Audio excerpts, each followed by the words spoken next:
Hoy vamos a explorar una de esas historias que, bueno, te dejan pensando. Y mucho. Es una narración espiritual, sí, pero de las más inquietantes del siglo XX. Y ojo, que no hablamos de una leyenda, esto es un testimonio directo, escrito en 1936 por una monja polaca, Santa Faustina Kowalska, y su relato nos pone frente a una pregunta tremenda. ¿Qué pasa con las consecuencias de lo que hacemos? A ver, paremos un segundo y pensemos en esto en serio. No como si fuera una clase de teología, sino como algo que de verdad se siente aquí dentro. ¿Qué pasaría si de repente pudiéramos ver el resultado final de todo, el final del camino? ¿Cambiaríamos algo? ¿Andaríamos de otra manera? Es que esa es la pregunta que lo cambia todo, la que persigue a Faustina en su visión, y la que, de alguna manera, nos llega hasta hoy. Y bueno, este viaje del que vamos a hablar, que quede claro, no es algo que ella se imaginara, no es un cuento popular. Según lo que dejó escrito en su diario, todo empieza con una orden divina casi imposible de ignorar. Un ángel la guía, dice, a las profundidades del infierno. Pero no es un viaje turístico, no. Tenía un propósito muy, muy concreto.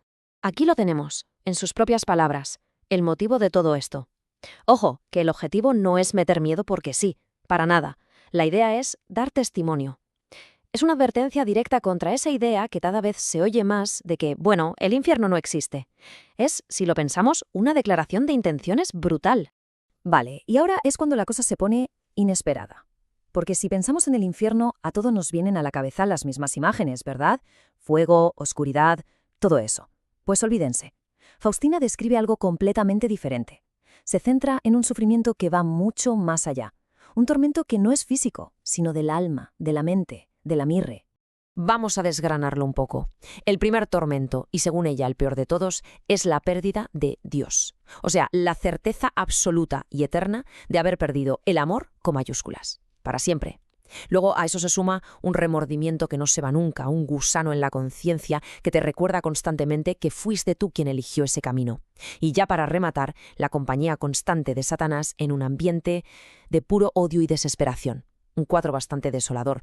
Pero cuidado, porque entre toda esta descripción tan terrible del sufrimiento, Faustina apunta un detalle. Un pequeño detalle que a menudo se nos escapa y que es probablemente el auténtico núcleo de su mensaje, la parte más inquietante de toda la visión. Y es que esta pregunta es clave, de verdad, porque la respuesta que ella da no es la que uno se esperaría. No se pone a hablar de los grandes villanos de la historia ni nada por el estilo, no. Su observación va por otro lado. Es mucho más sutil. Se fija en la mentalidad, en la actitud que tenían en vida la mayoría de las almas que vio allí. Y aquí está. La frase es demoledora. He notado una cosa, que allí hay muchísimas almas que no creían que el infierno existía. Es que el punto crucial es exactamente ese.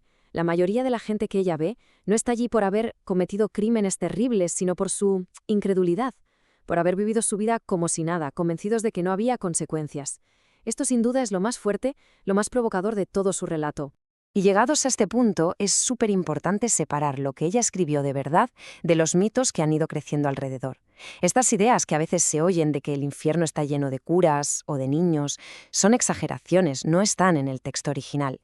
Ella habla, sí, de almas de distintos estados de vida, pero nunca da números ni porcentajes. Y muy importante, en este pasaje concreto no menciona niños. Hay que ser rigurosos con esto para no tergiversar el mensaje de fondo. Bueno, y después de todo esto, que es tan oscuro, llegamos a la gran paradoja. Porque, por increíble que parezca, esta visión tan terrible no es el centro de su mensaje. Para nada. De hecho, podríamos decir que solo sirve como una flecha que apunta a algo mucho más grande, al verdadero núcleo de su misión. Esto lo resume perfectamente. Por un lado, tenemos la visión del infierno, que funciona como una advertencia, ¿no? Como un cuidado, que la libertad tiene consecuencias y puede llevar a esto. Pero por otro lado, y esto es lo fundamental, está el verdadero corazón de su misión, la razón por la que es santa, y es el mensaje de la misericordia divina, o sea, la noticia de que el perdón de Dios está ahí, disponible para quien sea, hasta el último momento de la vida. A ver, y una cosa importante para poner todo esto en contexto. Dentro de la Iglesia, la visión de Faustina se considera una revelación privada. ¿Y esto qué quiere decir en cristiano? Pues que se ve como una ayuda, una inspiración para la fe, pero no es un dogma, o sea que nadie está obligado a creerlo al pie de la letra. Lo que sí es importante es el mensaje de fondo, que encaja perfectamente con la enseñanza general de la Iglesia. Y con todo esto sobre la mesa, llegamos ya a la reflexión final.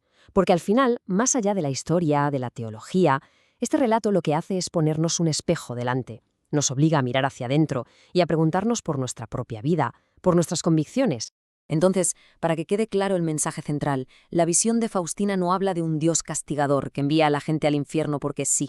No, lo describe como un estado, un lugar al que se llega por decisión propia. Es el resultado de usar la libertad para rechazar el amor de forma definitiva. Es, en última instancia, la consecuencia extrema de nuestro libre albedrío.